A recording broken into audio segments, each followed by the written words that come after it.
All right, guys, great conclusion. Practice 13 in the books. Obviously, pleased with the direction, but obviously a lot of things to continue to clean up, but that's part of spring football. Seeing a lot of good, seeing a lot of improvement, a lot of new faces stepping up and doing a lot of things. But, we got one more practice on Thursday, kind of a clean up the old modified practice and get ready for the spring game on a Saturday. So it's unusual for me to talk about a Saturday spring game at 3 o'clock at Simmons Bank Liberty Field, and I know we're going to have a stadium, and I know we're going to have a lot of our fans there. Really exciting day, and it'll be a lot of fun. But man, I wish we could have about 15 more practices, but here we are getting towards a conclusion. But pleased with the effort and the approach so far, but we got to finish up the right way and healthy and strong. How do you balance, as far as the spring game, putting on a product that fans want to see, evaluating, doing what you need to do as a coach and evaluation, and then also worrying about health and safety? Yeah, and I think that goes for any of our spring games, Frank, right? We're going to do what we do, right? We put it in our installation. A spring game that is vastly open to the public, we're going to run our base stuff, right? I don't think you're going to sit there and say, ooh, wow, this is something they're saving for week 7 opponent. And, we're going to be pretty vanilla like most teams in the spring. It's no different, right? You look at the guys that got enough rep counts. Seth has probably gotten the least amount of reps of any spring this year than he ever has, because I've seen Seth throw to rock tailor. I know what he's capable of. Let's see what other quarterbacks can do things. So we're always taking that fine balance. Obviously, guys are still getting a lot of work. It's part of it, right? It's part of the hardening, the conditioning of football. But you take into equation, right? And so the spring game, the fans are going to see an exciting product, an offense and defense. And as a head coach, you never want to see a shutout in a spring game, nor do you ever want to see 70 points put on, because then you start to get worries. But we are going to separate the teams to blue and gray, which will be great. And so we'll kind of get out there and have a competitive nature. So, right, a guy that may have been running with that second team at left tackle now may be going with that guy that was running with the first team at left guard. And so you get to see a different thing, a competitive nature, kind of similar to what we did last year. But this will be the first Saturday spring game that I've ever been involved with. So it'll be a lot of fun. Coach, for those fans who have not been to the blue and white spring game before, but have been to other spring football games, what do you say to those fans, and what can you expect for fandom this year? Yeah, it's going to be a great crowd. I know our fans are going to show up. I think a lot are really excited about the new format that we're doing at 3 o'clock on a Saturday. I know the Highland 100 will be out there cooking a lot of barbecue. So if I miss the opening kickoff, I'll probably be out there tailgating with them, enjoying some of their wonderful barbecue. But it's just going to be a great atmosphere.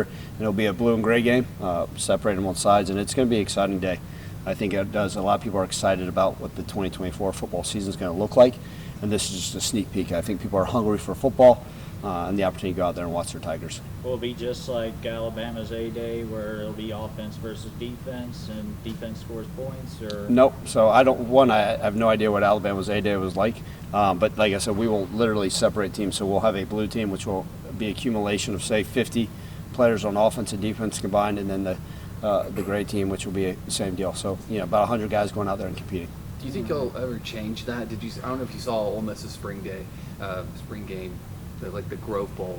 They did a bunch of different things. Do you think, I don't know if you got a chance to see that, but do you think you'll ever change it? So I think there's things, accumulation of things that have occurred over time, right? And I think 20 years ago, when there was no transfer portal and you go out there with 130 guys out at spring ball and beat the heck out of each other and put on a show, sure, you could go out there and just play ball and get 150 plays and not worry about anything.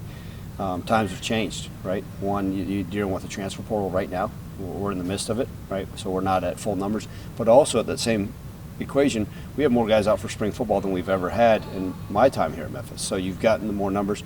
We are going to do certain things, right? Josh and his group have done a phenomenal job of marketing the spring game. So we're going to have a lot of giveaways and activities for people's and members of the audience. So it'll be a fun day for that. I think the crowd interaction is still a huge part of it. So yeah, maybe you just implement more of that. And I can't sit here and say, hey, we're going to not just go do a tug of war. We just finished practice with tug of war. So that may be something we implement in the future, right? Everybody's trying to be creative, anything that draws the audience. But look, we still want to go out there and compete and show what we're about, and not just be a flag football quite yet. And look, we said that, but nobody thought the Pro Bowl would go to what it is now, and some of these other all-star events. So we'll see. Can you give us an update of where things are health-wise, just guys that we won't be able to see on Saturday? Yeah, we're guys like Trent Holler and Jalen Nichols have been pretty limited in Chandler Martin because they had off-season surgeries. So those guys, are pretty well-known guys. Obviously 2 of them came here in the transfer portal.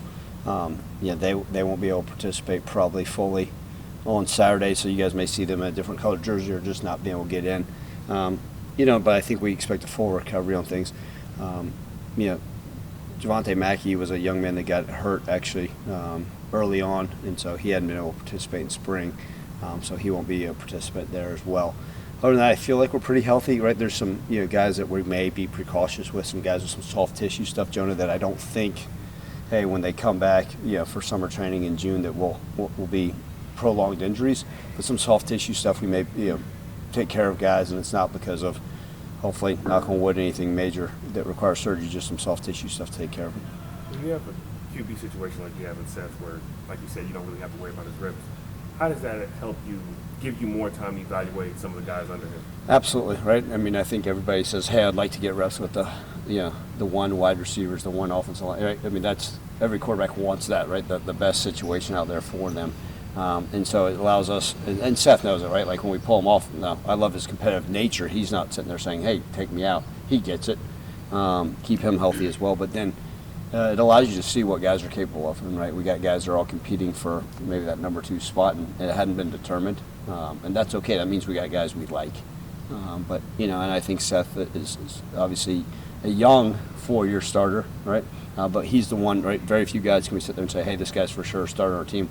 We know he is, but it allows us to get other guys more reps, right? And we split the field some this spring because of our number. So we'd say, okay, hey, on this field, let's take, let's take this 50 guys, and on this field, let's take this 50 guys, and let's get a lot of work out there. And that's been great for the evaluation because guys are getting more reps than they probably normally would in the spring. You mentioned the portal being open, obviously today's the day.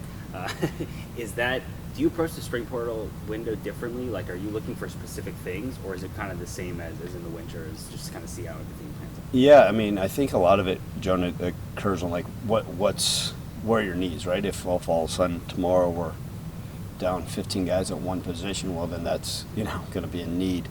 I think we've positioned ourselves pretty darn well where we're at with number-wise. We still got a lot more guys that are coming in. You guys, I'm sure, read about teams getting down to 85. Look, this is the new part of college football, right? The roster's ever-changing. There's going to be guys that most are probably expected when they go in the portal. And then, look, you can't predict them all. And you try to have conversations with the guys and be upfront and transparent with them about their situation. But I think right in the fall, we knew what December was, man. It was a mad scramble, and I think that's one of the reasons why they may be changing the signing day to a December 4th for high school. Then you got the rest of December to focus just on transfers, right, and even that early January. So I think that's the majority of the guys that we'd bring in are going to be in that winter period. I think this, maybe the spring one is, okay, hey, where's a guy to fill in a piece of this roster, right? If we're bringing in 20 transfers right now, we did a poor job, and I did a poor job of putting together this roster. So I think there'll be a few, right, additions. Obviously, there's going to be more guys that are going in the portal, scholarship, walk-ons, all sorts of guys, and for whatever reason, But try to have that dialogue with them. But this one is a little bit different. I don't think the numbers will be as dramatic for who we're bringing in. Kind of going off of that, when you look at someone like Rock and Seth, Chandler, they've decided to stick around and not chase NIL money. They want to build something here. What does that say about their character and the culture at Memphis? Yeah, I mean, look, it's a testament to those guys in the locker room and what we've been able to build here. But I give those guys credit. They are part of what we built here. And young men that understand, look, there's a lot of great opportunities here. And so for them, they sat there, and it's just like for anybody, right? It's whether it's a coach decides to take another job, whether it be for a different location, more money, a different conference logo, right? Guys that try to, I always compare, like, hey, are you trying to go find a better-looking girlfriend, right, who may have different attributes in your current situation? They take that into an equation when they're looking at, hey, do I want to stay at this school? And that we have so much to offer here. And I think they all realize that. They realize, man, look, we got a coaching staff that's going to pour into them, that believes them. We got a winning culture that we got to do it the right way. Most of them love this place. They love this university, right? They appreciate the fan support. And that's a huge testament to all those guys in the locker room and to what we've been able to build here. And I'm so fortunate that those guys, the ones that have stayed have actually been the leaders. And you know what? Those are pretty successful football players. And so I think that's one of the unique things is we consider and say, man, some of your best football players are the ones that decide to stick around. That's a huge a feather in our cap as we move forward. And I think a lot of people see that, man, these guys are happy here and they appreciate what's been given, but they've also have earned that right to be success, and they know they can achieve all their hopes, goals, and dreams here at Memphis and continue to take care of them in the right direction. What's the update if there is one on the helmet mics? Yeah, so good question, John. We've actually been able to use them. We have them. We don't use them religiously in practice, right? So when we do some team periods, especially when we're doing some things where it's like a call-it period, so hey, Coach Cramsey, Coach Hankins, you guys, it's unscripted. Go ahead and call, almost in a scrimmage, And so we've been able to use them. The feedback's been positive. I think you always have to be careful how much dialogue you're giving a 17 to 23-year-old in their ear when there's, hell man, did it get shut off? But it's been good. We're going to continue to explore the ways we can use it and that will benefit our program and those guys. But we also got to be smart with it, right? We've had success at the quarterback position by how much do you give that guy? But maybe a young quarterback like Arrington Maiden, who's 17 years old, it's good for him to hear it, and maybe we'll get the guys in the huddle and, hey, don't forget about this check on that, and maybe some of these young linebackers or safeties, depending on how we use it on defense. But it's been good. We're continuing to explore it. I think it's one of those things we'll sit back in the offseason and say, okay, where can we take advantage of this and make sure we're also not doing too much with it. You obviously, like during the season, we know you talk about putting the blinders on, things like that. In the spring, are you the same, and how are you kind of managing? People are talking about obviously the new college football playoff, and you talked about at the beginning of spring practices, but yeah, Memphis popping up in projections, stuff like that. How have you kind of handled that, both with you and just like with the team? Yeah, look, I am on social media in the off season, so I'm not completely blind to stuff. During the season, I'm truly. I mean, you guys might as well tell me everything because I'm buried underneath a rock.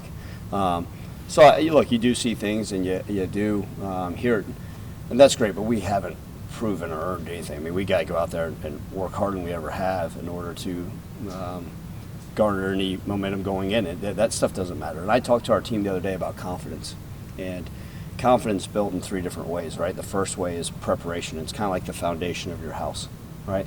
And then the next way you do it is by results, right? And that's kind of like the frame of your house, right? The results are what you're doing day in and day out. And then the third thing is feedback. And for us, the only feedback that should really matter is the feedback within our building, right? And that's not to say I appreciate people that are talking positive about us, but the feedback's kind of like the window shields and the painting on the house. That stuff really doesn't matter. Just it dresses up. And so whatever's being said on the outside, good or bad, we can't focus on that. All we can do is work on gaining our confidence by preparation and seeing results in spring ball and getting better every single day. And I think our guys understand that. We also, like I said, I've got to be better every single day, and I challenge them to be better. And so that stuff's great, but we haven't earned anything. We got to go out there, finish spring ball the right way, have a great summer program, and then we'll look up in December and see where the chips fall. But it's a one-day-at-a-time approach, and our guys firmly believe that. And that's not coach speak. I think that's the guys bought into that, and it's been part of our culture.